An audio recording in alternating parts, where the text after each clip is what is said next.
యూట్యూబ్‌లో వీడియోస్ చూస్తుంటే ర్యాండమ్‌గా ఒక వీడియో అయితే వచ్చింది. అదే అయ్యర్ టిఫిన్స్ అమీర్పేట్ లొకేషన్‌లో ఉంది. ఇంకా దాని కథేందో చూద్దామని చెప్పి మార్నింగ్ అయితే స్టార్ట్ అయిపోయినా. అప్పటికే ఫుల్ వర్షం పడుతుంది. మా ఫ్రెండ్‌కి ఫోన్ చేసి చెప్తే నేను తింటున్నా అని చెప్పిండు. అయినా పర్వాలేదు తీసుకపోతా అని చెప్పి మా వోడినైతే తీసుకొనైతే వెళ్ళిపోయినా. ఇంక పోతున్న వేళ అయితే వర్షం పడుతూనే ఉంది. బట్టలు మొత్తం తడిసిపోయినాయి.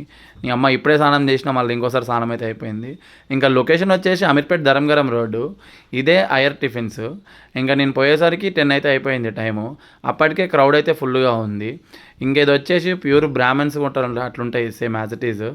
ఇంకా ఇది వచ్చేసి ఉప్మా తీసుకున్నాను. ఇక దీన్ని ప్రైస్ వచ్చేసి 50 రూపీస్ విత్ సాంబారు. మా ఫ్రెండ్స్ ఏమో వడ తీసుకున్నారు. ఇంకో అతను వచ్చేసి ఇడ్లీ ఉన్ను వడ తీసుకున్నాడు. ఇంకా టేస్ట్ వైజ్గా చూస్తే పర్వాలేదు, మరీ ఓవర్ హైప్ అయితే ఇవ్వకండి, అంత అయితే ఏం లేదు, ఇంకా నార్మల్గానే ఉంది. జర్ర వీడియో ఉంది, ఆ వర్షానికి అయితే సెట్ నాకైతే. ఇంకొక టీ వేసేసుకొని అక్కడ నుంచి అయితే స్టార్ట్ అయిపోయినా. ఏదో ఎక్స్పెక్ట్ చేసిన, ఏదో అయ్యింది. ఈ టీ అయితే బాగుంది.